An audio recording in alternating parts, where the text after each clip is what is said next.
buenos días. Estamos en este proceso de ingreso a esta reunión. Ya son las 10 de la mañana con 10 minutos de este miércoles 6 de noviembre del año 2024 y les estamos dando la bienvenida a IFACES, el Festival Internacional Audiovisual en Salud 2024. Queremos darle la bienvenida a todas y a todos. Nos están apareciendo allí algunos saludos desde Viña del Mar, el Departamento de Salud Pública de la Universidad de Valparaíso.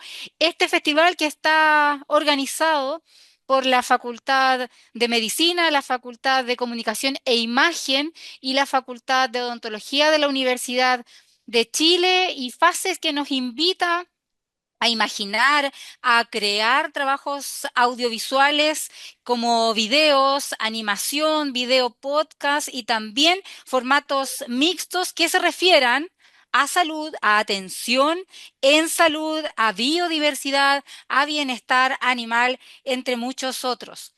Esta creación audiovisual, hay que recordarlo, tiene por objeto, ¿cierto?, generar un video de no más de 10 minutos. Ese es el máximo, y las categorías en las que pueden participar es en junior y profesional. Las creaciones pueden provenir de todos los ámbitos del conocimiento y de la experiencia. Así es que desde ya queremos animarlos a que se atrevan a participar, porque el plazo de envío de los trabajos audiovisuales alcanza hasta el 1 de diciembre. Estamos ya en la recta final, en tierra derecha, para recibir sus propuestas audiovisuales. Toda esta información la pueden confirmar y profundizar en www.ifaces.cl, festivalifaces.cl, y también en las redes sociales de este gran certamen, que es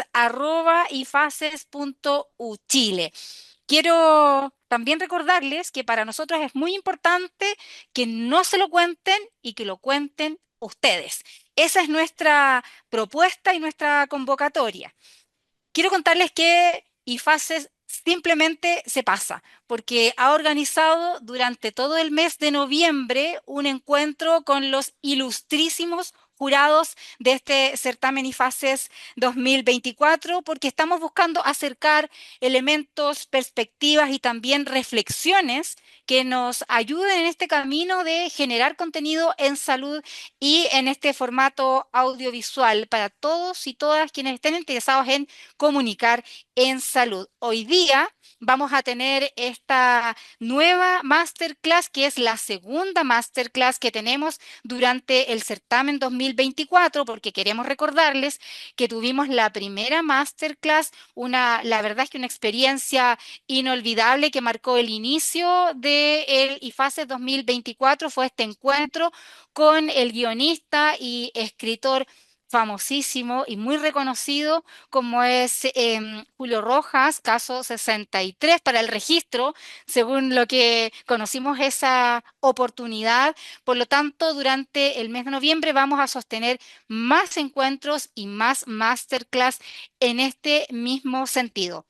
Las próximas semanas vamos a contar con un conversatorio con uno de nuestros jurados también, el destacado influencer y también magíster en salud pública, Jaime Mito González. Él nos va a compartir claves para crear contenidos en salud y en redes sociales. Posteriormente vamos a tener la oportunidad de conversar acerca del podcast documental a través de historias reales, y esto lo va a compartir el profesor Raúl Rodríguez, que es doctor en periodismo con mención internacional de la Universidad Complutense de Madrid, comunicador social y periodista de la Universidad de Chile, académico también de nuestra universidad, está la Casa de Bello. Esos son algunos de los laureles y algunas de las actividades que desde ya los estamos invitando a compartir y a participar, porque como ven, IFACES está marcando tendencia. Vamos a volver a la masterclass de hoy y sin más preámbulos quiero presentarles, porque tengo el honor de hacerlo, a nuestra jurado también IFACES, la profesora Leonor Villacura Avendaño. Ella es psicóloga, académica investigadora del Departamento de Educación en Ciencias de la Salud de la Facultad de Medicina de la Universidad de Chile. Es psicóloga con más de 25 años de experiencia en la academia. Ha sido docente en cátedras de psicología, psiquiatría, sociología, antropología, comunicación y salud mental. Creó y dirigió durante 14 años la unidad de psicología de la Facultad de Medicina de la Casa de Bello. A partir de sus investigaciones sobre salud mental, bienestar y calidad de vida asociados a la educación, generó un modelo de intervención clínica y comunitaria que ha enseñado a psicólogos de pre y de posgrado en distintas instituciones de nuestro país. En la actualidad está a cargo del programa de prevención y promoción de la estrategia de salud mental de la Facultad de Medicina de la Universidad de Chile y ha sido parte y sigue siendo parte del comité de esta universidad. Además, ha creado distintos cursos de formación general, combinando contenidos teóricos con el uso del análisis de películas. Ha realizado ciclos de análisis de cine y psicología fuera de la universidad, abiertos a la comunidad, colaborando en diversas iniciativas para mejorar el bienestar psicológico de estudiantes, funcionarios y académicos. Agradecer también que se conecten a esta hora desde distintos lugares, desde distintos ámbitos, tanto profesionales de la salud como desde las humanidades, creadores, digo, audiovisuales. Vamos a recordarles que nos sigan en nuestras redes sociales, que es @ifaces.uchile. Bueno, ya no les voy a entretener más porque quien nos ha propuesto esta masterclass es la profesora Leonor Miyakura. Nos va a hablar sobre cine y el título nos va a dar ella y nos va a comentar. Quiero entonces recordarles que si les surgen consultas, las pongan ahí en el chat, los vamos a estar recogiendo y hacia el final de esta sesión vamos a tener la oportunidad de interactuar y conversar todos y todas. Profesora Leonor Villacura, la pantalla es suya y Faces le acompaña, así es que muy bienvenida. Hola, buenos días. Gusto en verles a todas, todos. Eh, este es un lindo desafío y es una oportunidad para poder también enseñar una forma que tal vez la han hecho otros, pero la manera en que la he desarrollado durante estos años para complementar, profundizar y por sobre todo motivar a las personas a conocer y estudiar conceptos que de pronto les parecen complejos. Eh, en, en broma yo le decía a mi marido el otro día, es como jugar un poco a ser el profesor de la masa, ¿ya? Y lo que vamos a hacer hoy día es tratar de acercar contenidos que a veces eh, son percibidos como muy complejos de la manera más simple posible. Para eso, escogí una temática que es la identidad, la construcción de la identidad eh, en el ciclo vital y más específicamente la construcción de la identidad en su dimensión temporal, ¿ya? Eh, Esto implica un abordaje desde distintas aristas y para eso también escogí una película que a mi parecer es fantástica para ilustrarlo. Eh, Tal vez fue una película muy exitosa, pero no necesariamente es tan conocida porque no era masiva. Su éxito tenía que ver mucho más con la obra en sí misma y con la metodología utilizada que con la historia contada, ¿ya? Esta obra se llama Boyhood y fue una obra de Richard Linklater, quien también es el director de otras obras como Antes del amanecer, Antes del atardecer, Antes del anochecer.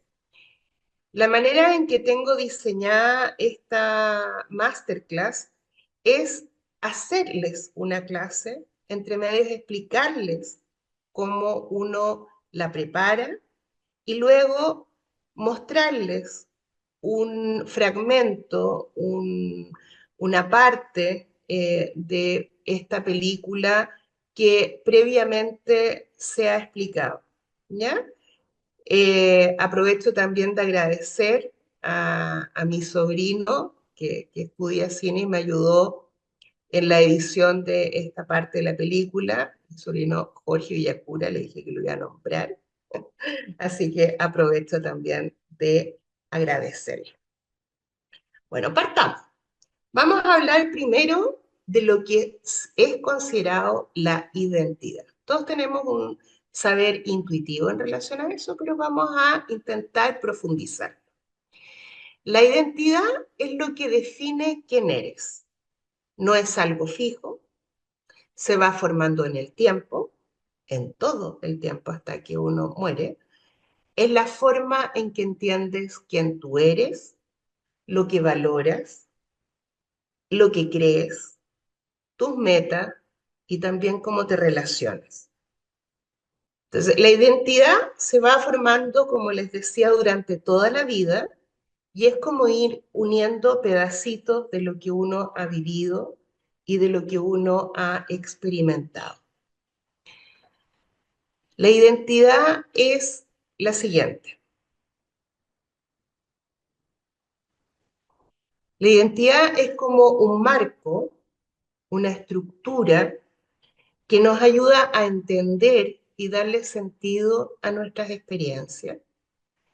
Esto es muy relevante para poder conocernos a nosotros mismos y sentir que pertenecemos también a algo, como a un grupo o a una comunidad. La siguiente.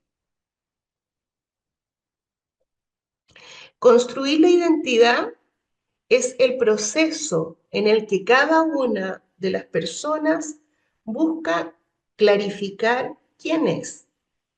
Es cuando entiende cuáles son sus cualidades, las experiencias vividas y les da un significado, haciendo que todas estas formen parte de su vida de una manera coherente, ¿no? Y no como un collage. ¿Mm? La siguiente. Este proceso de ir construyendo la identidad incluye aspectos clave como la autoestima, la autorreflexión, la conciencia de uno mismo. La autoestima la vamos a pensar como el sentir el valor y la confianza en sí mismo. La autorreflexión, de una manera simple, la vamos a entender como una habilidad para pensar y para reflexionar sobre los propios pensamientos y acciones. Y la conciencia de sí mismo la vamos a entender como reconocer quién eres y cuáles son tus capacidades. Y estos elementos van a ayudar a formar una imagen más clara de mí mismo. La siguiente.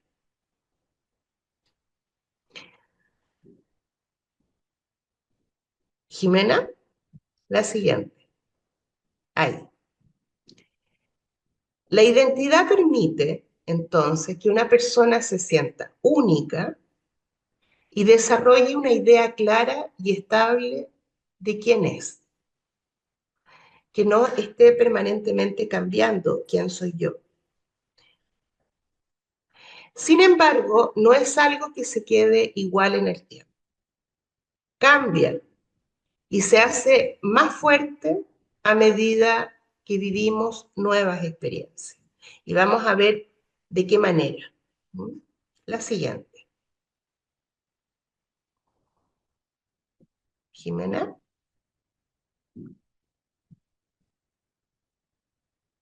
Ahí. La siguiente. A ver.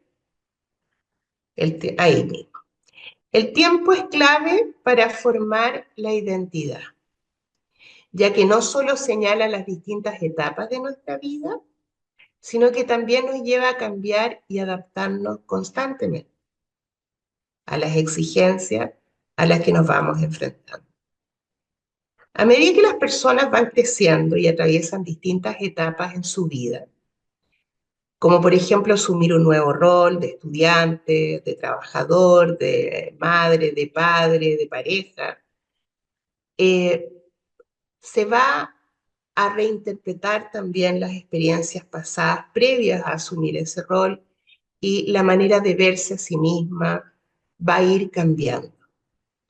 Estas experiencias permiten que las personas podamos ajustar nuestra historia personal, la vamos, ¿no es cierto?, ampliando, y adaptar también nuestra identidad para poder enfrentar nuevas posibles futuras situaciones. Por eso la identidad no es algo permanente, es un proceso que va a ir evolucionando toda la vida y de acuerdo a las experiencias que vayamos viviendo. Y eso tiene un mensaje también, de alguna manera, esperanzador, porque antiguamente las personas teníamos la sensación de un determinismo, pero la construcción de la identidad no se frena nunca. Y en la medida que vamos entendiendo esto mejor, surgen nuevas posibilidades siempre. Ahora voy a hablarles desde la perspectiva de algunos teóricos de la psicología respecto que se han pronunciado en relación a esta dimensión temporal de la identidad y también respecto a, en general, la psicología del desarrollo. Edward Spranger era un psicólogo y filósofo alemán. Muchos de los que se interesaron en este tema eran alemanes, franceses y europeos que de manera contemporánea trabajaron en esta temática. Bueno, Spranger exploró cómo cada persona vivía y sentía sus experiencias de manera personal. Y para él, la adolescencia era un momento clave en el que los jóvenes empezaban a ver el tiempo de una manera más compleja respecto a cuando eran niños. Porque los niños se centran básicamente en el presente. Y comienza entonces este adolescente a pensar y a pensarse en el pasado, en el presente, pero también hacia el futuro. Y esto les permite también la reflexión junto con su desarrollo cognitivo en torno a la posibilidad de esta reflexión sobre lo que serán sus metas y planificar, por ejemplo, o trazar los primeros atisbos de lo que va a ser el plan de vida, conectando lo que han vivido con lo que esperan llegar a lograr en el futuro. Ahora, nuevamente, esto es lo que más nosotros tenemos probablemente cercano a la experiencia y al oído, ¿no? O sea, la gente tiende a pensar y de esa manera también tiende a presionar fuertemente a los adolescentes que esta etapa es determinante. Y lo es en parte, sí, corresponde también más o menos dentro de lo que son las normas a esta etapa del ciclo vital. Sin embargo, esto, ¿no es cierto?, que es la construcción del plan de vida, sabemos entonces que puede ir sufriendo variaciones durante toda la vida. Y de hecho, cada cierto tiempo, y los pacientes también te lo expresan así, cada cambio de folio, como dicen, vuelven a analizar lo que era su plan y lo que ha sido su vida y cómo quieren continuar viviendo hacia adelante. Ahora existe otro psicólogo, psicoanalista, que fue Erik Erikson, otro teórico de la psicología, que amplió las ideas de Freud, que incluyó influencias sociales, culturales, en su teoría, y que habló de cómo se iba desarrollando el ser humano y entre medio de esos etapa, habló también de la identidad. Según este teórico, la personalidad se forma en 8 etapas a lo largo de la vida y en cada una de estas etapas la persona va a enfrentar una crisis que debe resolver para lograr avanzar en equilibrio y de manera saludable en su desarrollo. Particularmente, él se detiene a pensar en la adolescencia como la etapa en la que se enfrenta la crisis de identidad versus la confusión de roles y señala que los jóvenes en esta etapa exploran quiénes son y quiénes quieren llegar a ser en el futuro y que si logran integrar sus experiencias de una manera coherente, con sentido, van a desarrollar una identidad clara. Pero si no lo logran, pueden experimentar lo que él va a llamar confusión. Y esta confusión los va a llevar a tomar decisiones con dificultad y tener dificultad también para fijar metas claras futuras. Siguiente. Tenemos otro teórico que es James Marcia y él dijo lo siguiente. Comenzó su trabajo, que fue en los años 60 y fue el primero que convirtió el modelo psicosocial de Erickson en algo que pudiera operacionalizarse, medirse, analizarse, ¿ya? Su modelo de identidad se enfocaba en dos aspectos clave. Decía, un aspecto es la exploración, el otro aspecto es el compromiso. La exploración sería el proceso de buscar activamente y evaluar distintas opciones de identidad. Y el compromiso, en cambio, sería la decisión de adoptar ciertas creencias, ciertos valores después de haber explorado. Y estos dos elementos, estos dos aspectos clave, van a ser fundamentales para entender cómo las personas forman una identidad sólida. Siguiente. Entonces, volviendo a lo anterior, vamos a decir que la exploración es este proceso en que la persona busca y examina distintas opciones para su identidad, pensando en sus metas, en sus valores y en sus creencias. Y vamos a decir que el compromiso es esta decisión consciente de elegir, de aferrarse a una o más de esas opciones de identidad, mostrando un compromiso sólido con ciertos aspectos de quién es. Y aquí vamos a encontrar distintas variantes que probablemente vamos a reconocer con facilidad en algunos de los jóvenes eh, y no tan jóvenes que conocemos. Particularmente en la película, vamos a ver con claridad eh, es narrada esta problemática, ¿no? Del compromiso luego de explorar. Y cada vez yo diría que es más complejo, porque además creo yo que con el tiempo, en la medida que se ha ido generando más alternativas y se ha ampliado también la llegada a dichas alternativas, las expectativas también las expectativas más objetivas han cambiado y las subjetivas siguen siendo todavía un estado intermedio en el que los cabros fácilmente se frustran respecto a qué se están comprometiendo. ¿Ya? La siguiente. Según Marcia, entonces, existen 4 estatus de identidad en función de estos dos aspectos.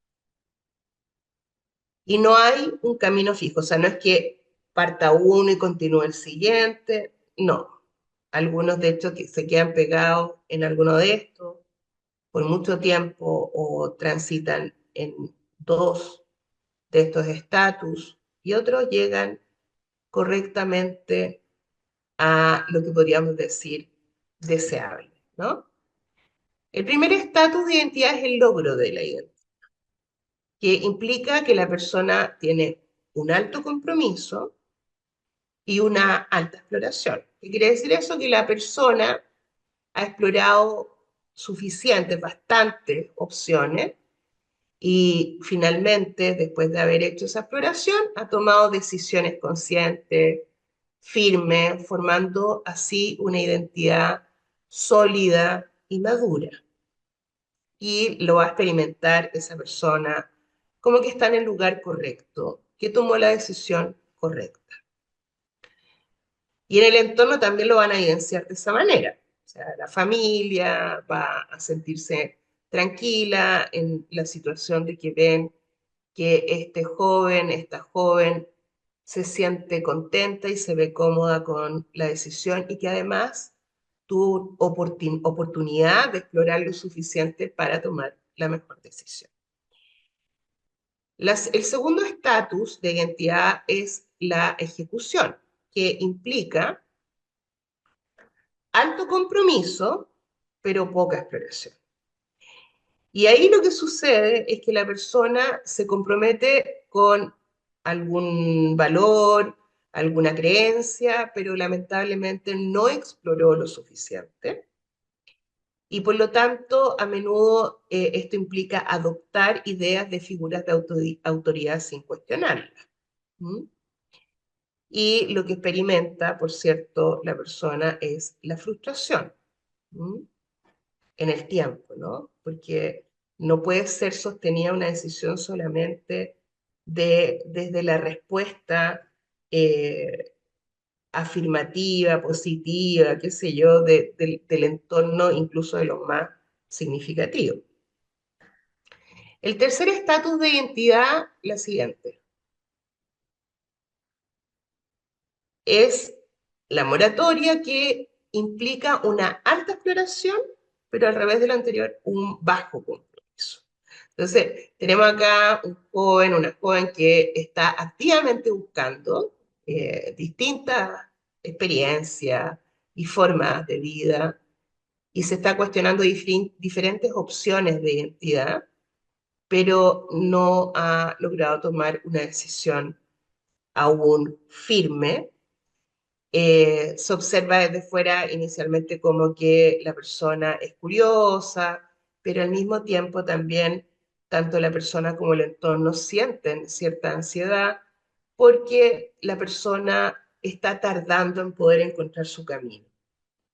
Y el cuarto estatus de identidad sería la difusión de identidad, que es un bajo compromiso y además una baja expresión, en que vemos personas jóvenes que no han explorado lo suficiente, que están como detenidas, paralizados, y que por lo tanto tampoco se han comprometido con ninguna decisión, ninguna identidad en particular, y esto genera una sensación de falta de dirección, también se evidencia por parte de la persona como con una baja autoestima y una dificultad para establecer metas claras. Y por cierto, el entorno, la familia, lo evidencia con bastante ansiedad. La siguiente. Les quiero contar un poco cómo es que lo ha planteado ahora esta temática la psiquiatría, ¿ya? Desde la psiquiatría, cómo se ha planteado la temporalidad. Y para eso vamos a partir con Ludwig Binswanger, que fue un psiquiatra y filósofo suizo que vivió entre 1881 y 1966 y que fue una figura muy influyente en el campo de la psiquiatría. Él vio el tiempo como algo profundamente personal y ligado a la experiencia de cada persona. Para Binswanger, el tiempo no era solo una serie de momentos que un reloj pueda medir, sino que era una dimensión que se vive y que afecta la forma en que cada uno de nosotros entiende y experimenta la propia existencia. ¿Ya? La siguiente, Jimena. Ahí. Cada persona percibe y vive el tiempo de una manera única Y esta percepción está conectada con cómo se proyecta hacia el futuro. Yo siento el tiempo de una manera, me siento en el tiempo de una forma y desde ahí también es como yo enfrento el futuro. Es como yo recuerdo el pasado y es como yo vivo el presente. Según Binswanger, la forma en que alguien experimenta el tiempo refleja su estado de ánimo y cómo se relaciona esta persona con el mundo. Por ejemplo, alguien con esperanza y optimismo ve el tiempo como algo amplio, abierto y lleno de oportunidades cuando mira el futuro.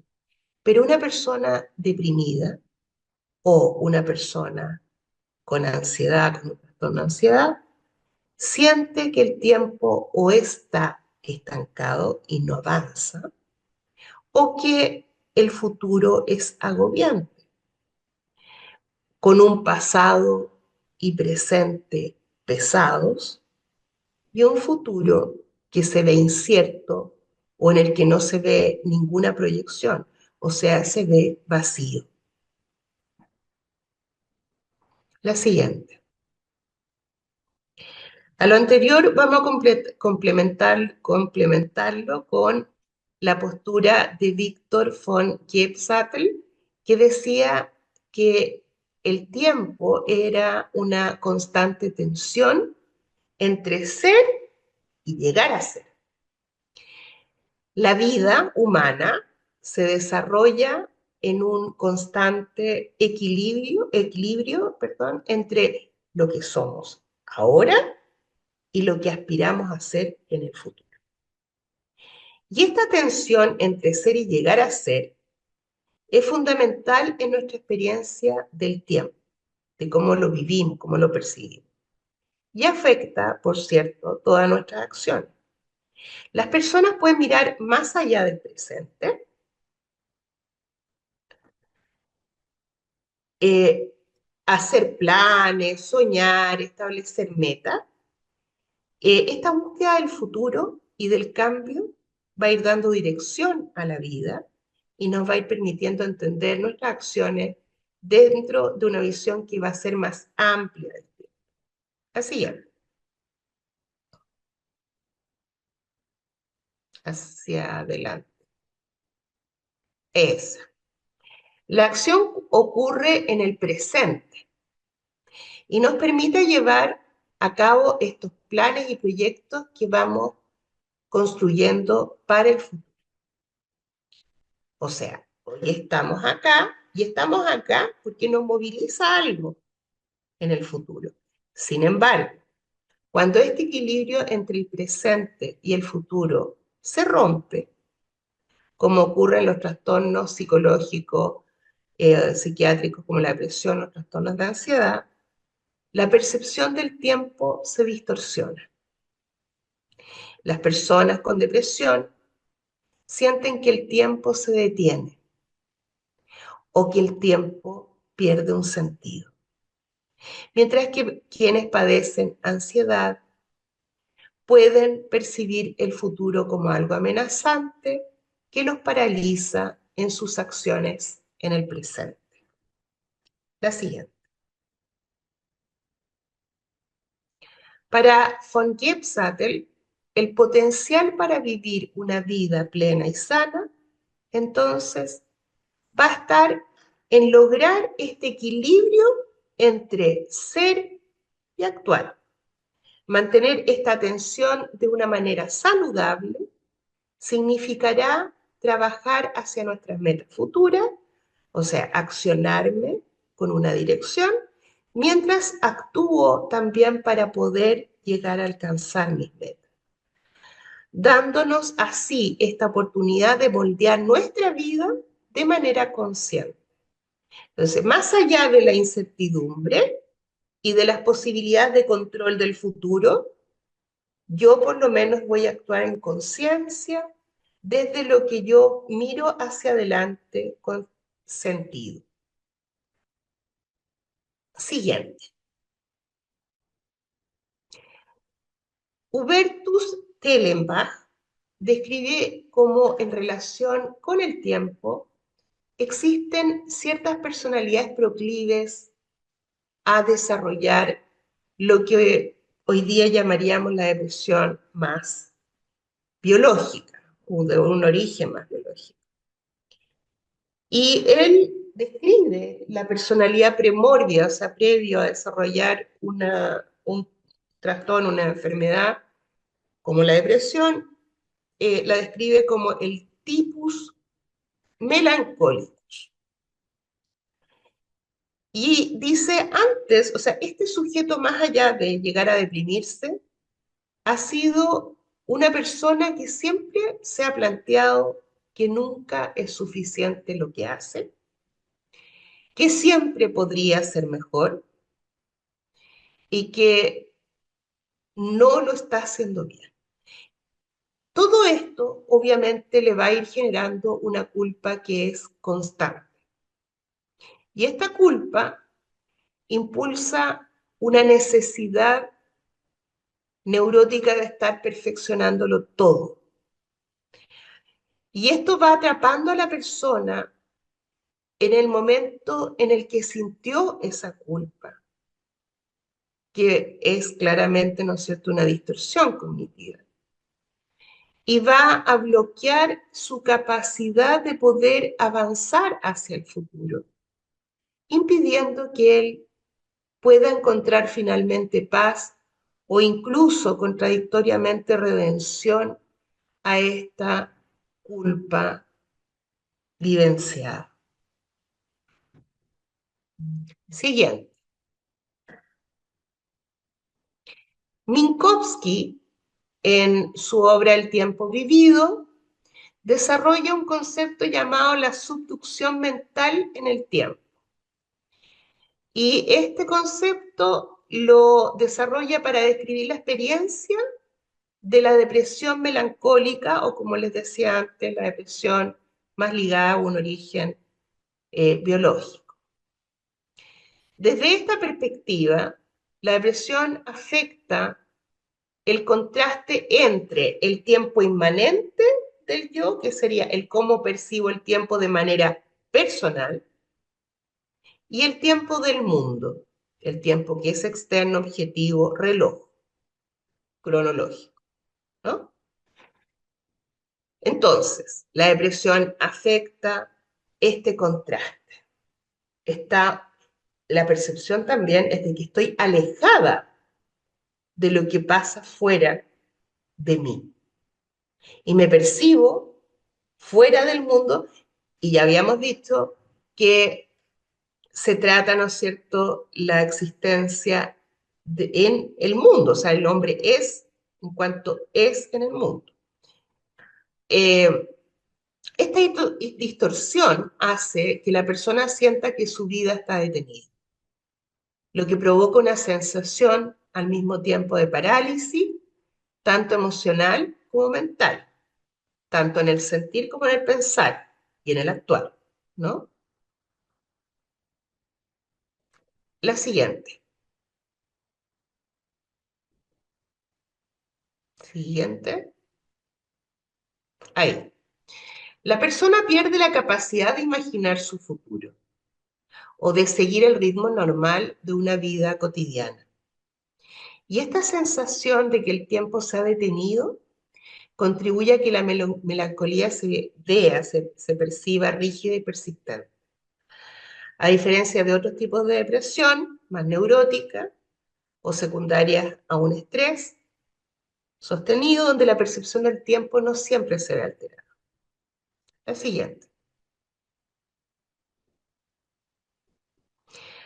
Ahora vamos a entrar en la filosofía y la temporalidad, porque aunque la psicología y la psiquiatría nos brindan importantes conocimientos sobre el tiempo, claramente la filosofía ofrece una visión que es mucho más profunda y ayuda a entender mucho mejor esta dimensión de la identidad.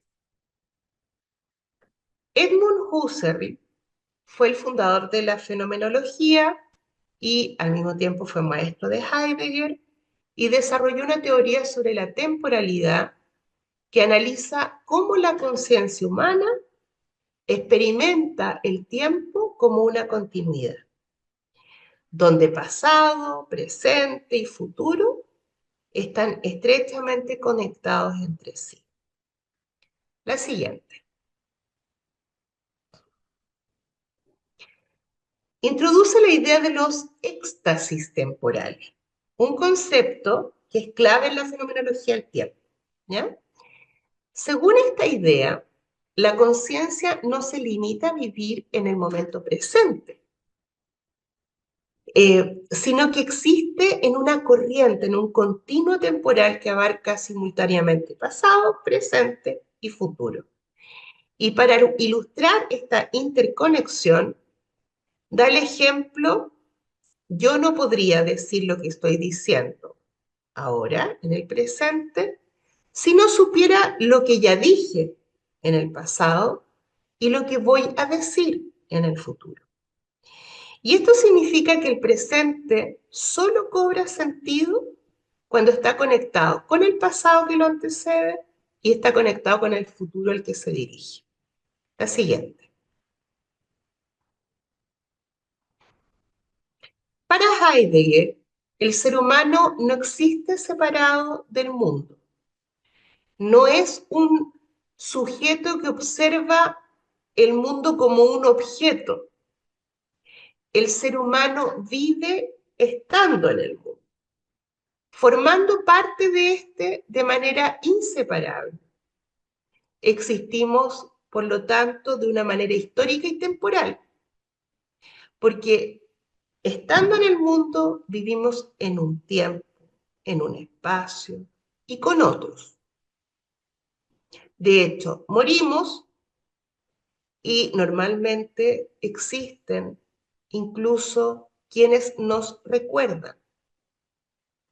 Este proceso implica un esfuerzo para distinguirnos de los demás que están en el mundo junto con nosotros y así formar nuestra propia identidad. Heidegger considera el futuro como el aspecto lejos más importante, ya que define al ser humano esencialmente como preocupación. ¿Qué sería la preocupación? No tiene un sentido como el que se usa comúnmente, sino que como una orientación constante hacia lo que está por venir. Siguiente. Para Heidegger, la preocupación es la base de todo lo que hacemos. O sea, vamos a ver, es lo que nos motiva a cuidar, a actuar, a responder a las situaciones que enfrentamos. O sea, siempre nuestra orientación al futuro nos está motivando al acto y a las decisiones que vamos a tomar. La preocupación, como les decía, no tiene aquí el mismo sentido que en el lenguaje cotidiano de inquietud o de ansiedad, ¿ya? Sino que se refiere a una actitud fundamental de estar en el mundo y en la forma en que nos proyectamos entonces hacia el futuro, la forma en que, por lo tanto, vamos a interpretar el pasado y respondemos en el presente. Esta preocupación refleja que estamos constantemente involucrados con nuestro entorno y que nuestras decisiones, nuestras acciones y nuestros pensamientos siempre están orientados hacia algo. Y en este sentido, la preocupación es la estructura que organiza nuestra existencia y que le da coherencia a cada una de nuestras acciones, elecciones, decisiones. Esta preocupación o esta orientación hacia el futuro se divide en tres aspectos: la preocupación por el pasado, la preocupación por el presente y la preocupación por el futuro. La preocupación por el pasado será cómo nuestras experiencias pasadas influyen en nuestras decisiones actuales. La preocupación por el presente va a ser cómo actuamos y respondemos a lo que sucede aquí y ahora, cómo lo resolvemos. Y la preocupación por el futuro va a ser cómo nos proyectamos hacia adelante, anticipando y planificando lo que viene. Y estos tres aspectos reflejan cómo el tiempo influye en nuestra manera de estar en el mundo y de darle sentido a nuestras acciones. Esto es particularmente importante, o sea, esta postura nos va a introducir más de lleno al análisis, en este caso, de lo que es la construcción de la identidad de este joven protagonista de la historia que vamos a observar. La siguiente.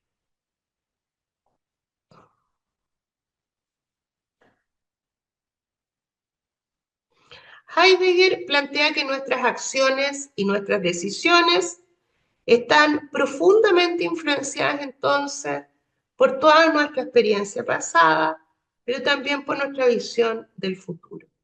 Y constantemente proyectamos lo que queremos ser, lo que queremos hacer, basándonos en lo que hemos vivido en nuestra situación actual.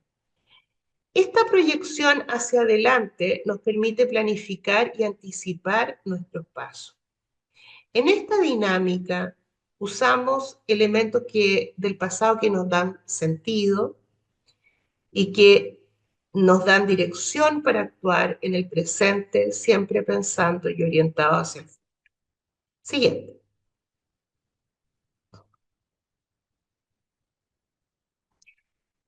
Por lo tanto, nuestra forma de ser representa más bien una posibilidad de ser. No está dicho el quién soy desde el presente, sino que representa más bien la respuesta ante la pregunta ¿quién soy? La búsqueda de esa posibilidad de ser. Lo que significa entonces que cada persona tiene la capacidad de elegir su propio camino, de elegir cómo crecer y cómo encontrarle sentido a la vida. Sin embargo, también existe un riesgo de perderse, de no alcanzar esa posibilidad de ser, ese potencial, de conformarnos con una apariencia o un rol que no se condice y no es coherente con nuestra manera más esencial. La experiencia humana está siempre, ¿no es cierto?, orientada hacia adelante, hacia lo que aún está por venir. Y este impulso hacia el futuro es lo que nos va a definir y nos va a ayudar en la construcción de nuestra identidad, en la construcción de sentido de vida. Y en ese sentido, lo vamos a volver a ver un poco más adelante, es que a mí me parece que este también es un mensaje clínicamente hablando y humanamente hablando muy esperanzador, ¿no? Las personas tienden a responderse de la pregunta de quién soy respecto o anclados más en el pasado o en el presente que en su potencial. Y todo nos hace, no desde de ser buena persona, todo lo inteligente y la lógica nos hace pensar que las personas están siendo para llegar a ser. Entonces, que no está dicho quién tú eres, ni estás determinado necesariamente por lo que has vivido, sino que le puedes dar una interpretación a lo vivido en función de tu posibilidad de ser, ¿no? La siguiente. Ortega y Gasset describen al ser humano como futurizo, ¿ya? ¿Qué significa esto? Que nuestra esencia, ¿no es cierto?, se define entonces más bien por el futuro, por lo que está por venir. Las personas viven proyectándose hacia adelante, pensando en lo que van a hacer y en cómo sus decisiones se van a conectar con ese futuro que ansían. Nuestra existencia no se basa solo en lo que somos hoy o en lo que fuimos, sino también entonces nuestra existencia se basa en lo que esperamos ser y en lo que planeamos llegar a ser. La siguiente.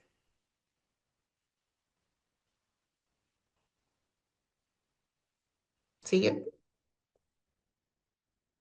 Jimena. Ahí. Ortega y Gasset distingue entonces dos tipos de tiempo, el tiempo cósmico y el tiempo de la vida humana o tiempo vital. El tiempo cósmico es el objetivo y universal, donde solo existe un presente, el pasado ya pasó, el futuro no ha llegado. Y este tiempo, que es cronológico, es rígido, es lineal y no tiene en cuenta las experiencias individuales de la vivencia del tiempo. ¿Ya? El tiempo de la vida humana o tiempo vital, en cambio, es el que las personas experimentan de manera subjetiva. Y en este tiempo no solo vivimos el presente, sino que también podemos proyectarnos hacia el futuro y a la vez podemos recordar el pasado. La siguiente. La única forma de entender y prepararnos para el futuro es considerando nuestras experiencias también pasadas, pero no considerándolas, pensándolas objetivamente o con un único significado. Aunque el pasado no se puede cambiar y es algo fijo, podemos reinterpretarlo de distintas maneras. Estas interpretaciones nos van a ayudar a tomar decisiones y también nos van a ayudar a orientar nuestras acciones hacia lo que queremos llegar a lograr en el futuro. Nuestra vida no está dicha desde lo que se ha vivido, sino que desde también la interpretación que le vamos a dar a lo vivido.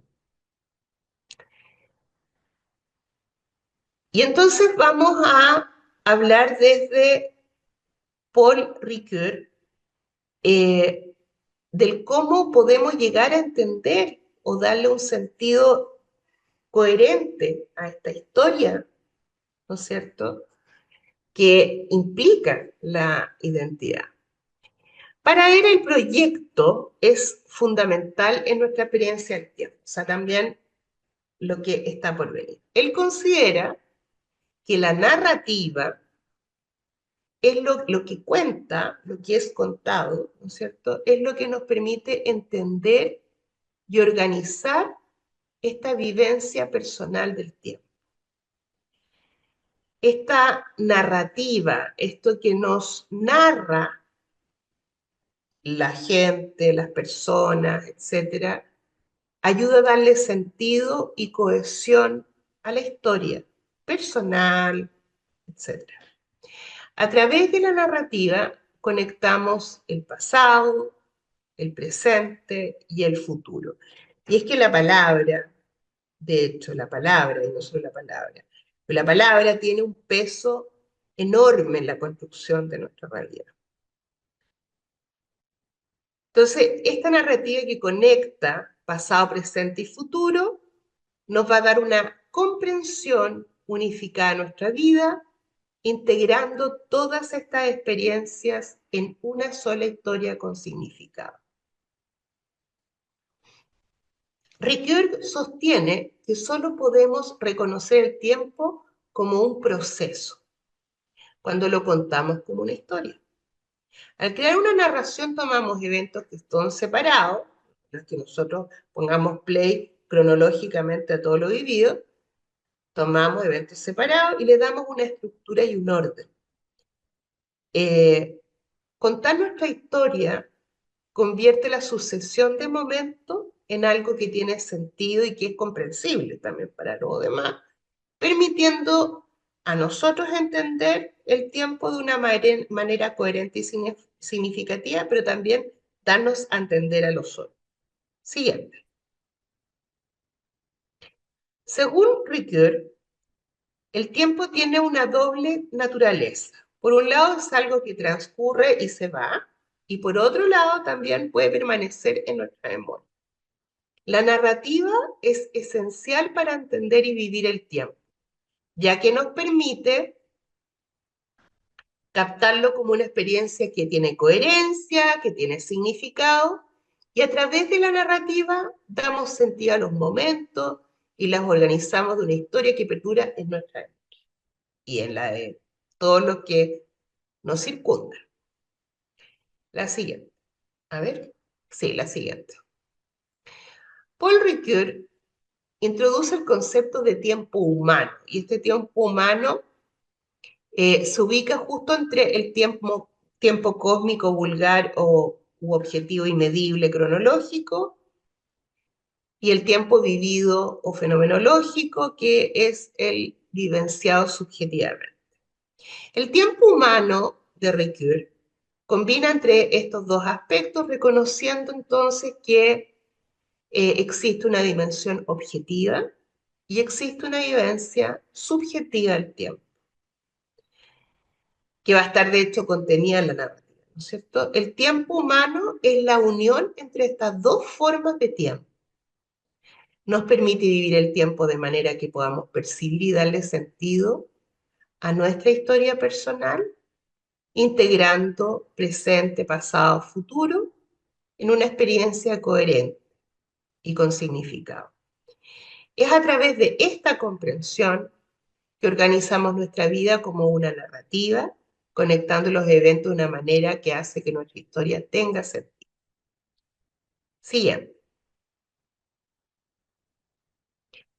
El tiempo humano es el tiempo que vivimos y sentimos como persona, un tiempo en el que relacionamos nuestras experiencias personales, pero con el tiempo compartido con los demás y con el mundo en general, ¿ya? Entonces, podemos de hecho comunicar nuestra historia porque estamos haciendo uso del tiempo humano que reconoce también, además del tiempo subjetivo, el tiempo cronológico, la existencia en un mundo, en un momento, en un espacio. La siguiente. Integrar elementos significa entonces unir partes distintas para formar un todo coherente. Un todo coherente que también implica darle concordancia a la discordancia, y darle concordancia a la discordancia va a ser un equilibrio que también va a contener no solamente el contar mi historia, sino que además insertar en ese contar mi historia la historia también de los otros, la historia vivida junto con. Siguiente. De esta armonía surgen patrones que dan coherencia a una historia y al integrar todos estos elementos se forma lo que se llama una identidad. Esta identidad refleja un proyecto o un propósito, algo que puede evolucionar y adaptarse con el tiempo. Para Ricoeur, la vida no es simplemente una serie de eventos sin conexión, sino que está compuesta por patrones y repeticiones que aportan significado. Y eso básicamente es lo que para mí tiene muchísimo valor en el trabajo clínico, específicamente en el psicodiagnóstico y en la construcción de intervenciones efectivas, ¿no es cierto? En el poder descubrir esta composición de patrones y repeticiones con significado en las personas. Estos patrones ayudan a que el mensaje de nuestra historia sea claro y comprensible para quienes la escuchan, permitiendo que otros también encuentren sentido en ello, o sea, que pueda ser escuchado y comprendido. Siguiente. Ricoeur hizo una gran contribución al mostrar cómo la temporalidad y la identidad están profundamente conectadas y no pueden separarse. Según él, la forma en que vivimos y sentimos el tiempo influye directamente en nuestra identidad. Y va a distinguir dos tipos de identidad, la identidad personal y la identidad narrativa. La identidad personal serán los aspectos más estables de quienes somos, las características y cualidades que permanecen con el tiempo, y la identidad narrativa va a ser la identidad que construimos a través de la historia que vamos contando sobre nosotros mismos, que integra nuestras experiencias pasadas, presentes y futuras en una narrativa que da sentido a nuestra vida. Y a través de la narrativa que va es que le vamos dando coherencia a nuestra identidad, vinculándola con nuestra experiencia del tiempo. Siguiente. Vamos a pasar un poco más hacia adelante. Yo te diría, yo te digo en cuál diapo. Quisiera pasar derechamente a la filosofía, psicología y celuloide. Esa. Excelente.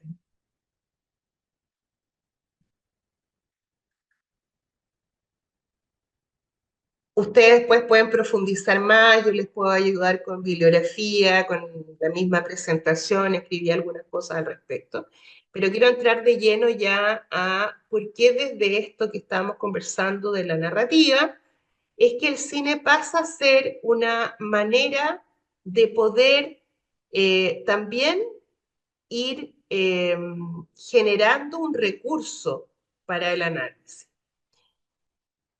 Bien, el texto, ¿no es cierto? Dice lo siguiente, el cine narra, mostrando eso sí, ¿no es cierto? No solo a través de la palabra. Por eso se dice mostración en vez de narración. Y gracias a la ficción podemos acceder a la estructura de la realidad vital. La narración interpreta la vida, la estructura, la reelabora, la refigura. Con este relato también cinematográfico pasamos de una vida preconfigurada a una vida refigurada desde las configuraciones narrativas cinematográficas. El séptimo arte es también un recurso para deliberar mejor, un laboratorio donde podemos ejercitar el juicio moral, y las historias son una escuela para la vida, las historias en sí. O sea, tiene un sentido que incluso acá se dice que puede ser moral, incluso desde el análisis ético también, ¿no? Siguiente. El cine es una herramienta poderosa para explorar temas filosóficos importantes, ya sean morales, políticos, metafísicos, psicológicos, epistemológicos. A través de las películas se puede ejemplificar conceptos muy complejos y abstractos de una manera más comprensible y visual. El cine ofrece numerosos ejemplos para abordar temas profundos, como la felicidad, el amor, la religión, los trastornos mentales, pero también el ciclo de vida, la temporalidad y la identidad.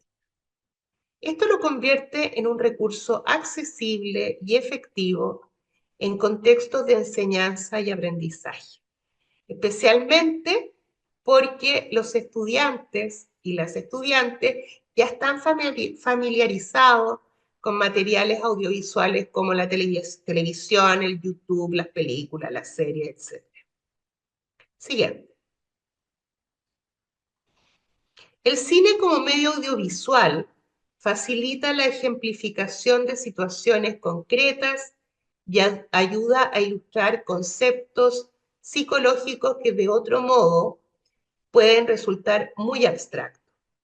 Al integrar el cine en la enseñanza, se puede desarrollar metodologías más activas y centrar la participación de los estudiantes, promoviendo espacios didácticos que favorezcan aprendizaje por problema, donde los estudiantes exploran temas y resuelven desafíos inspirados en las situaciones que ven en las películas, aprendizaje significativo, permitiendo que los estudiantes conecten la teoría con situaciones de la vida real representada en el cine, aprendizaje cooperativo, fomentando la colaboración al discutir y analizar las experiencias vistas en pantalla.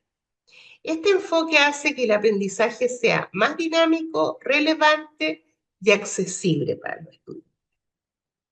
Marco, entiendo que nos van a dejar al final para las preguntas. Bien. Las películas, series y documentales ofrecen una forma de aprendizaje libre de presiones. Al presentar un tema de manera sencilla y luego complementarlo con una historia audiovisual, se suma un conocimiento intuitivo, espontáneo y creativo. Esto permite a las personas apropiarse de un saber que antes les era desconocido, integrándolo de manera natural y personal. Al seleccionar una película, el criterio principal es la intensidad con la que el tema es representado, junto con su calidad estética y narrativa. Es decir, no solo importa el mensaje de la película, sino también cómo está contado para que sea visualmente atractivo y efectivamente comprensible. Siguiente. La duración de las películas ciertamente puede hacer difícil el uso en clases, aunque en talleres es más factible proyectarlas completas. Una estrategia es editar la película, seleccionando que no es una estrategia que yo utilice mucho, ¿ya? Seleccionando solo las escenas más ilustrativas para el tema en cuestión, pero en esta ocasión lo hice porque la película es muy larga. Otra opción es asignar la película como tarea, pidiendo a los estudiantes que la vean en casa después de una clase introductoria, como la que les di yo antes, que oriente el análisis. Estas alternativas permiten aprovechar el cine como herramienta de enseñanza sin limitarse por el tiempo de clase, manteniendo el enfoque en las partes de la historia que mejor representan los conceptos a estudiar. Siguiente. Es deseable, pero no es obligatorio, tener formación cinematográfica para enseñar a través del cine. He tenido la oportunidad de complementar mi clase con un cineasta, Matías Cornejo, y que te va dando apreciaciones desde su saber, y ha sido fantástico realmente, pero no es una condición. Dependiendo del foco de tu clase, no tiene por qué llegar a ser una condición. Personalmente soy una consumidora imparable del cine, de las series, de la poesía y de los géneros musicales. Yo no soy una experta en lo absoluto, tampoco quiero ser selectiva. Como psicóloga clínica, quiero dar oportunidad a toda narrativa, ¿ya? A cada estilo. Siempre aprendes, de hecho, trabajo distintas situaciones de pacientes también a través de la película, la serie, etc. Y la proyección de escena. Siempre aprendes algo nuevo. Siempre encuentras algo que te resuena mientras que estás viendo una película, una serie, un documental. Eso que te resuena, que te lleva a algo que leíste, algo que aprendiste, o que enseñas, o que te hace redefinir lo que habías pensado. Ustedes morirían sabiendo lo útil que ha sido para mí la producción musical asiática, los K-drama y hasta el narcotrap para poder discutir temas de enorme profundidad, sobre todo con dos targets, ¿ah? Las personas jóvenes, por cierto, pero también los adultos mayores. Siguiente. El cine posee una capacidad única para capturar y explorar el tiempo, una cualidad fundamental que lo distingue de otras artes como la pintura o la fotografía, las cuales están confinadas a un momento fijo. La ontología del cine, o sea, su esencia, su razón de ser, está íntimamente ligada a su habilidad para mostrar no solo el personaje o una historia, sino el paso del tiempo en flujos, pausas, cambios, ritmo, evolución. A través del cine podemos ver cómo el tiempo afecta a los personajes y sus historias de manera dinámica, brindándonos una experiencia de completa transformación y desarrollo que otros medios no pueden ofrecer. La siguiente. Ahora les voy a hablar de nuestro director de cine, Richard Linklater.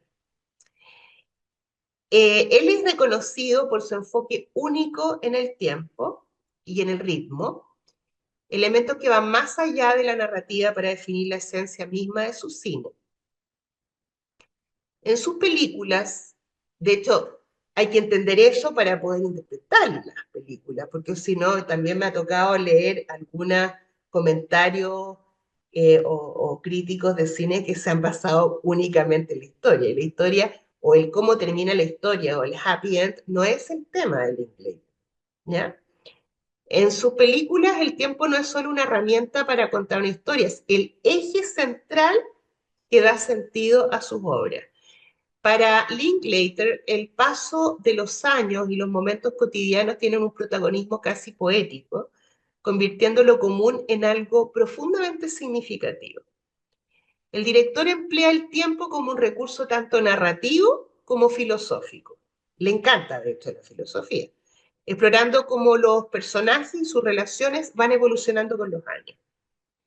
Esta exploración convierte sus películas en una reflexión sobre la vida, la temporalidad y el valor de los momentos que aparentemente serían tan simples, permitiendo que el espectador contemple la belleza y la complejidad del paso del tiempo. Siguiente. Ah, no, estoy bien ahí. En esta cita que aparece ahí, Richard Linklater reflexiona sobre cómo el tiempo es fundamental en el cine, diciéndolo como una propiedad única de este arte. Mientras que una pintura entonces se plasma en un lienzo y una escultura se forma en piedra, el cine se crea a través del tiempo. El tiempo para este director no solo estructura las historias cinematográficas, sino que está intrínsecamente ligado a nuestra relación con el mundo y a cómo nos entendemos a nosotros mismos. Nuestras vidas están profundamente marcadas por nuestra edad y el momento en que ocurren las experiencias que vivimos. En esta película en particular, Boyhood, Linklater buscó capturar algo tan básico como el modo en que percibimos el mundo a medida que vamos creciendo. La película intenta mostrar la forma en que el protagonista Mason se relaciona con la realidad en cada etapa de su vida, sin idealizar o caer en la nostalgia. Pese a que muchos críticos han dicho que es una película melancólica, no es en sí mismo eso. Lo que pasa es que el ritmo de la película, las elipsis, las maneras de manejar el tiempo generan para una mirada más superficial esa interpretación.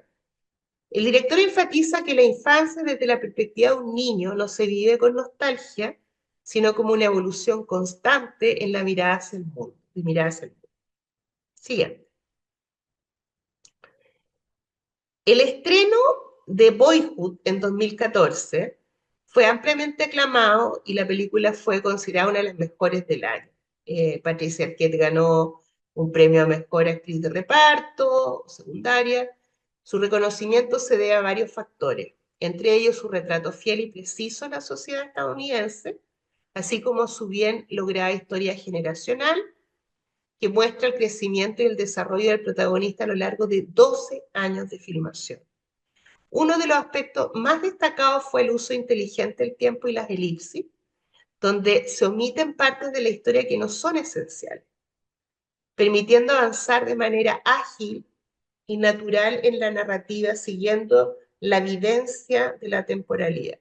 Este enfoque le dio a Boyhood una autenticidad y profundidad que cautivó a tanto a críticos como a las audiencias, marcándola como un experimento único en el cine. Si bien existen algunos otros en el cine francés, etcétera, pero distintos a él. Siguiente. Boyhood fue filmada entonces durante 12 años, captura el crecimiento real del protagonista, mostrando las huellas físicas y emocionales que el paso del tiempo imprime en los personajes. Esta técnica permite que el tiempo se sienta tangible y auténtico. En pantalla, algo que pocas producciones han explorado con tanta profundidad e intensidad.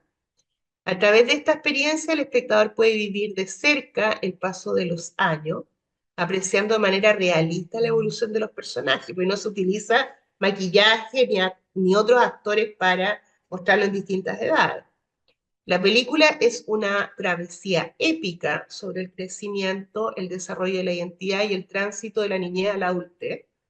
Sigue la vida de Mason, que está interpretada por Ellar Coltrane, un niño que crece en el seno de una familia con padres divorciados, donde están Ethan Hawke, que es como un actor ícono para Linklater, y Patricia Arquette, que lo hace fabuloso, y su hermana Samantha, que la interpreta, de hecho, la hija del director. Boyhood convierte lo cotidiano en una narrativa profunda, explorando cómo el tiempo moldea la identidad y las relaciones en el proceso de maduración. La siguiente. Boyhood es un excelente ejemplo de cómo Linklater explora no solo la transformación de sus personajes, sino también el impacto del tiempo en el entorno, en las relaciones y en la identidad. Respeta los 12 años reales de filmación, reflejando este mismo periodo en la narrativa, lo que añade un nivel de autenticidad, pese de que esto no es un documental, es un documental longitudinal ficción, ¿ya? Existe un guión.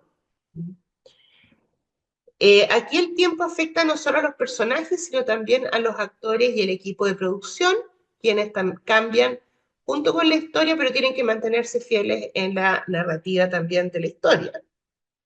Y este realismo temporal, junto con el ritmo pausado de las escenas y los diálogos naturales, permite que los espectadores se sientan como testigos del desarrollo de Mason y de su relación con el mundo. A través de esta experiencia inmersiva, el público reflexiona sobre cómo el tiempo transforma no solo a los personajes, sino que también a quienes los interpretan y a quienes observan su evolución en la pantalla. Ya, de hecho, Ethan Hawke decía que era tremendamente violento ir a ver la película, ¿no es cierto? Observando los cambios que van surgiendo en él mismo durante estos 12 años. Siguiente. Ahí. Al inicio de Boyhood, Mason es un niño de 6 años, con una hermana de 7, y a lo largo de 12 años la película captura su crecimiento a través de escenas de la vida cotidiana. Peleas con la hermana, paseo en bicicleta, comidas familiares, corte de cabello. Estos momentos, aunque aparentemente insignificantes, son fundamentales en la formación de su identidad. La película plantea que estos detalles cotidianos, que pueden parecer triviales, en realidad desempeñan un papel crucial en la definición de la personalidad de cada individuo. Durante sus 2 horas y media de duración, Boyhood explora cómo lo ordinario se convierte en el tejido que da forma a quienes somos, subrayando la importancia de estos momentos en el desarrollo personal. Siguiente. En Boyhood, los mismos 4 actores entonces fueron filmados cada año, se reunían una vez al año, algunos días, y filmaban. Sigamos, la siguiente. La banda sonora de Boyhood, cuidadosamente seleccionada, con artistas como Coldplay, Daft Punk, Foo Fighters y Lady Gaga, captura perfectamente cada época y define el tono de cada escena, enriqueciendo las acciones e interacciones de los personajes. Son todos estos detalles, como una canción pop antes de dormir, los que componen la textura de la vida cotidiana de esta película. Las arrugas que se forman en los rostros de los padres y la pérdida de inocencia de los hijos son también señales del paso del tiempo. Siguiente. Linklater adopta un enfoque naturalista en el ritmo de sus películas, evitando cortes rápidos o elementos artificiales que suelen caracterizar otras producciones. En lugar de eso, opta por un ritmo pausado que imita la cadencia de la vida real, brindando espacio entonces a los personajes para que se desarrollen de manera orgánica. La siguiente. Este enfoque, que combina el crecimiento real de los actores con el de sus personajes, es una innovación en el cine de ficción. Como les digo, se ha dicho que es un documental longitudinal de ficción, ¿ya?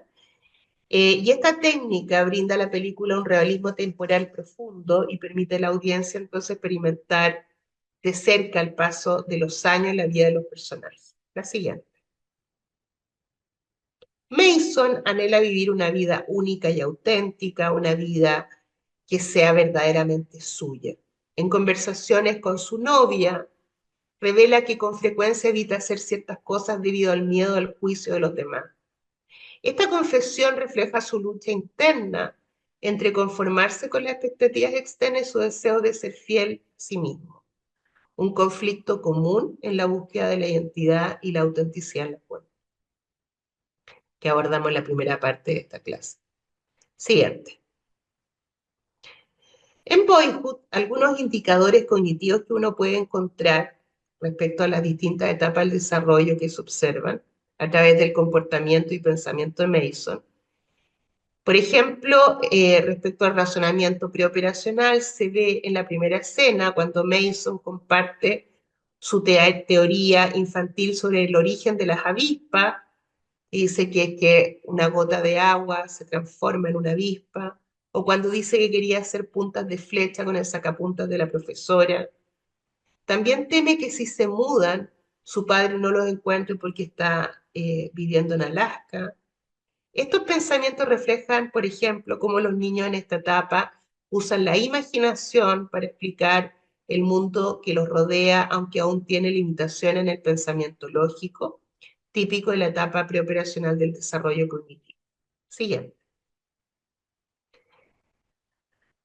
A medida que Mason crece, se observan cambios en su desarrollo cognitivo, frases como entonces, en este momento no hay elfos ni hadas. O bien, esta otra pregunta que hace, que es ¿por qué te casaste con él? Revelan que Mason comienza a cuestionar la realidad y a comprenderla de una manera más lógica. Y estos comentarios reflejan su alejamiento del pensamiento mágico propio de la infancia y muestran que está adoptando una perspectiva más directa y realista en sus preguntas y observaciones. Este cambio indica su progreso hacia un pensamiento más maduro y racional. Siguiente. Un claro indicador de las etapas de operaciones formales en el desarrollo cognitivo de Mason se observa en su conversación con su novia Gina durante un viaje a Houston. En esta escena, Mason presenta argumentos sólidos sobre la dependencia de las redes sociales y la tecnología, explicando su decisión de cerrar su cuenta de Facebook. Sus palabras reflejan su capacidad para usar metáforas, que es parte de la narrativa, ¿no es cierto? Y hacer juicios críticos bien fundamentados. Además, demuestra su habilidad para considerar y aceptar perspectivas diferentes al escuchar también la opinión de Gina sobre los celulares y la utilidad de las redes sociales. Este tipo de razonamiento más avanzado y la apertura de distintos puntos de vista son característicos de la etapa de operaciones formales, en la que se desarrollan habilidades de pensamiento abstracto y crítico. Siguiente. Un ejemplo claro de la cuarta etapa del desarrollo psicosocial, laboriosidad versus inferioridad, se observa también en Boyhood cuando Samantha y Mason muestran a sus padres sus logros en áreas de interés personal después de no verlo durante un año y medio. Mason le enseña su colección de flechas de piedra y vértebras de culebra, mientras que Samantha le muestra fotos de su equipo de baloncesto. Estos momentos reflejan su deseo de ser valorado y reconocido, un aspecto fundamental de esta etapa donde los niños y adolescentes buscan desarrollar habilidades y sentirse competentes. Además, en su proceso de búsqueda y definición de identidad, Mason empieza a explorar su elección vocacional y a involucrarse en conductas también de riesgo típicas adolescentes de esta fase, ¿no? Estos comportamientos reflejan su intento de encontrar un lugar en el mundo y definir quién es, una parte esencial de la formación de la identidad en la adolescencia. Siguiente. Mason tiene una fuerte aversión a ser controlado o seguir lo que se considera normal. Para él la clave para sentirse vivo es hacer lo que realmente desea y aspira a una vida auténtica y a conexiones genuinas con los demás. Por eso rechaza Facebook, las redes sociales. Estas inquietudes reflejan temas universales que surgen con fuerza en la adolescencia, cuando los jóvenes buscan establecer quiénes quieren llegar a ser. Siguiente. Mason se siente muchas veces como si viviera arrastrado por la corriente, empujado de un lado a otro por los acontecimientos sin tener control real sobre su destino. Y de hecho, Linklater dice que eso es lo que él quería generar en la evidencia del espectador, que es una reflexión que él había hecho respecto a su propia infancia, que uno es muy, durante la niñez, uno es objeto de las decisiones de otros adultos, ¿no? Aunque su infancia y adolescencia han estado marcados por notable falta de orientación y momentos de confusión, Mason mantiene una inquietud constante sobre el sentido de la vida.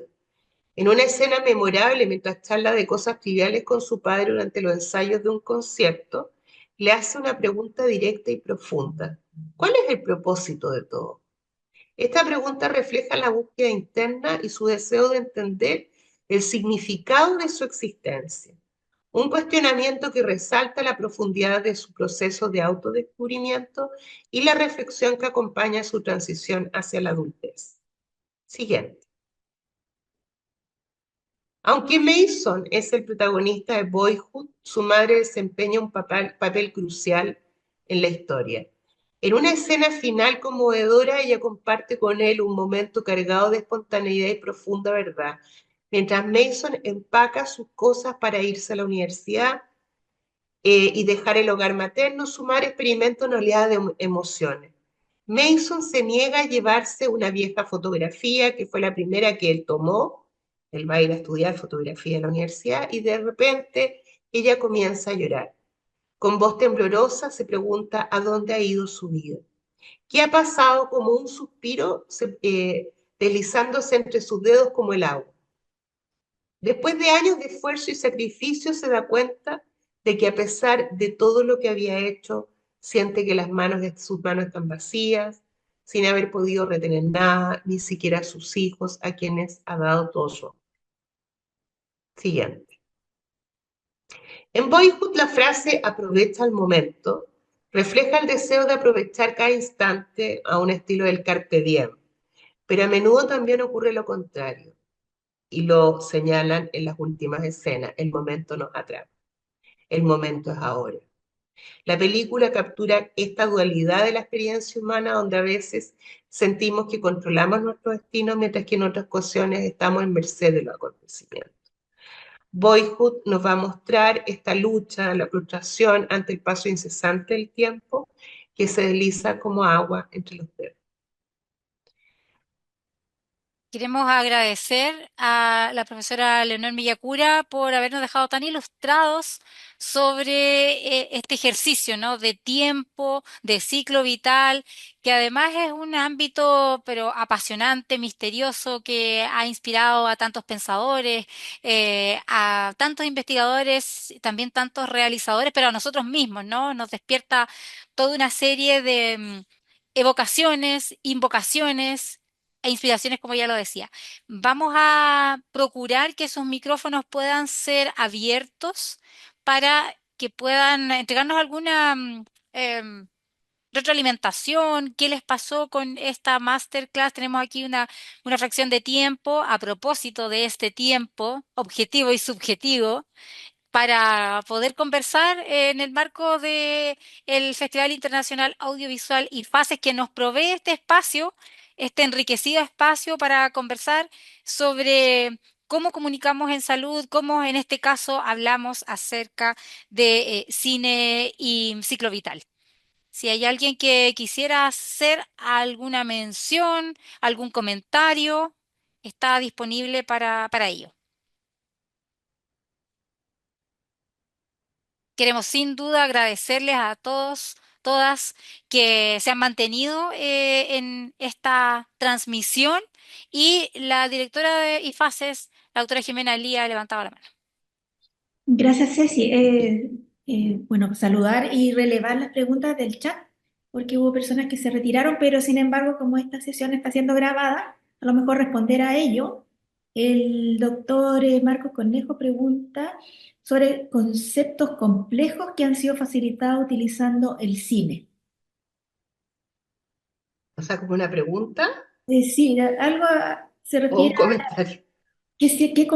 qué conceptos complejos han sido facilitados utilizando el cine o son facilitados utilizando el cine, más bien. O sea, por ejemplo, particularmente a mí me sorprendió, me llevó esta película a hablarles de la dimensión de la temporalidad, de la vivencia del tiempo, ¿no es cierto? Y en la construcción de la identidad, particularmente porque además nos ofrece la oportunidad de acompañar a Mason, que está, ¿no es cierto?, desarrollándose hasta ser adulto en esta película.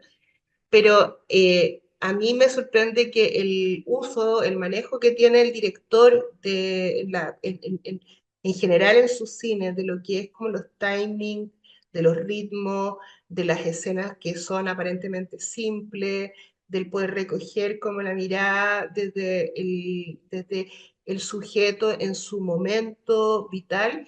A mí me parece que logra de una manera que yo no he percibido, insisto, no soy experta, pero yo no he percibido, por lo menos fácilmente, en otros tipos de películas, un concepto tan complejo como es esta evidencia de continuidad, ¿no? De integración, de congruencia, pero también me parece interesante para ilustrar el que la identidad está más hacia el futuro, en la proyección, que en lo que solamente hacia la historia. Esta película también a mí me genera de una manera muy simple y muy fácil también de creer, es una película, es una historia muy reconocible por cualquiera que la vea, eh, como a pesar de lo que uno aparentemente pensaría teóricamente que es determinante en la vida de un sujeto, no termina no siéndolo. Y que finalmente Mason logra encontrar un espacio después de la exploración, logra tomar su decisión, logra encajar en el mundo, ¿no? Entonces, eso como un ejemplo, pero yo creo que está lleno las películas de amor, los tipos de amor están representados muy plenamente, el duelo, las pérdidas, ¿no? Y así suma y sigue, es infinito. ¿Mm? Y por ahí Paula Soto Reyes nos dice que muchas gracias, interesantísima, me motiva a verla por segunda vez, me debo retirar. Agradeciendo a Paula y bueno, yo creo que muchos de nosotros Gracias, Pablo. quienes vimos la película ahora tenemos más elementos para acercarnos y abordarla, ¿no? Tal vez lo que yo les mostraría así como un bonus track, que efectivamente esto implica mucho trabajo, de manera que para poder hacerlo, eh, para darle como un poco de luces. Esa parte acá, de hecho yo lo tengo con número, ¿no? Con una búsqueda bien profunda tanto de los temas que vas a tratar. Normalmente lo que te surge es ver películas y encontrar en la película de pronto algo que te parece interesante. No siempre encuentras en todo lo que ves algo interesante que quieras mostrar. Y en función de eso, uno parte en la búsqueda de estudiar el concepto que tú quieres profundizar. Luego estudias entrevistas, etcétera, y las o demás películas que haya hecho el director. Eh, pero además existe, por lo menos de mi parte, yo busco el guión, me leo el guión, porque además existe, es interesante ver el contraste entre la filmación y el guión. Acá hay un apego bien importante al guión con algunas pequeñas diferencias que tienen que ver con algunas ideas que generaron los mismos actores, como Volver a estudiar, etcétera, de Patricia Arquette, como mamá, pero en general es impresionante el apego, ¿ya? Eh, Después de eso, normalmente lo que uno hace para darle sentido es tratar de traducir todas estas distintas cosas en lo que sería como un artículo o un apunte, ¿no? Eh, Además de hacer todo lo que es como la edición, si es que la vas a hacer o qué sé yo. pero antes la edición, de hecho, existe con el guión en mano y con la película frente a ti, la selección si vas a hacer la edición de las escenas, ¿no? Que normalmente tú también vas a conversar. Si tienes la posibilidad de conversarla con alguien que sepa de cine, también puedes discutir un poco si es que está o no de acuerdo con esta selección y por qué, ¿ya? Quería mostrarles eso como para que también uno entienda que igualmente si uno quiere usar esta técnica, no es una técnica, o sea, uno lo disfruta a morir, a rabiar, pero no así tanto la familia que te, porque es como que te abdujeran, ¿no? Pero sí implica mucho, mucho trabajo. Muchas gracias también a Javier Ramos, que comparte que en una clase que realiza desarrollo motor específicamente enfocada en el segmento craneofacial, señala, y las funciones orofaciales, utiliza un documental llamado La vida secreta de los bebés. Esta dinámica permite, como sostiene la profesora Villacura, sí, guiar la observación y darle profundidad con un material audiovisual amigable, dice Javier, a quien agradecemos también esa intervención. Estamos ya llegando al final de este espacio de masterclass que, como ya lo decíamos, da continuidad, hablando de tiempo, da continuidad a las actividades que realiza, que programa, que piensa, que se motive, que se entusiasma. Y Fases 2024, este festival internacional audiovisual en salud que organizamos en conjunto entre la Facultad de Medicina, la Facultad de Comunicación e Imagen y la Facultad de Odontología de la Universidad de Chile, en el ánimo de poder generar precisamente estos diálogos que nos enriquecen, y por ello hemos recurrido a nuestros ilustrísimos jurados, miembros del jurado, quienes van a estar teniendo la gentileza de compartir con todos y todas, acercándonos a estos temas. Ya tuvimos hoy día Cine y Ciclo Vital, que lo decíamos, nos invitó a revisitar estas miradas, revisitar esta película, verla por primera vez, como decía Patricia Brown, es esa la invitación para inspirarnos, para convocarnos también a estas conversaciones. Vamos a tener en las próximas semanas también esta conversación, este conversatorio con el jurado que es influencer. Jaime Mito González, para que ahí nos comparta sus claves para generar contenido en redes sociales y eso aplicarlo a salud. También nos vamos a problematizar, ¿no?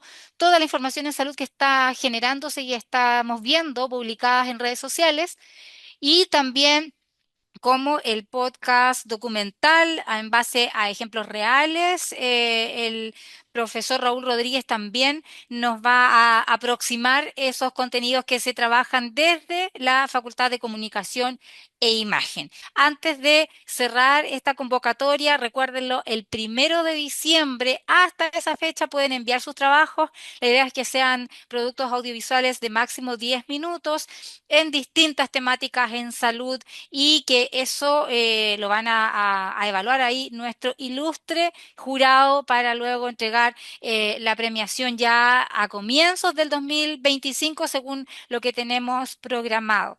Tenemos toda la información actualizándola, publicándonos en www.ifases, festivalifaces.cl, www.festivalifaces.cl y también en las redes sociales como ifaces.chile, donde vamos también colocando los rostros de quienes son nuestros jurados, haciendo también una interacción más dinámica, más lúdica. El profesor Cristian Peñafiel también nos saluda y agradece ahí desde la Facultad de Odontología, de manera que cerramos de esta forma esta transmisión. También va a quedar disponible cuando ya entre en proceso de edición ahí en www.festival y Fases para que la puedan revisitar y compartir también con todos y todas. Estamos cerrando, Cecilia, y agradecer a Leonor Villacura, quien relató esta masterclass muy interesante, muy profunda, llena de contenidos que vamos a tener la oportunidad de revisarla una vez que dispongamos de ella en línea. Agradecerle su tiempo y también ser parte del jurado que va entonces a calificar las obras audiovisuales que lleguen a la competencia. Así que, Leonor, infinitas gracias a nombre del equipo y a nombre Gracias de a todas las usted. personas aquí presentes. Muchas gracias y saludar y despedir a todos los presentes, agradecer a Cecilia por ser la moderadora y a todo el equipo. Nos vemos, acompáñanos en otras instancias del festival. Un corazoncito a todos y a todas y nos seguimos encontrando en IFACES 2024. Que tengan buena tarde.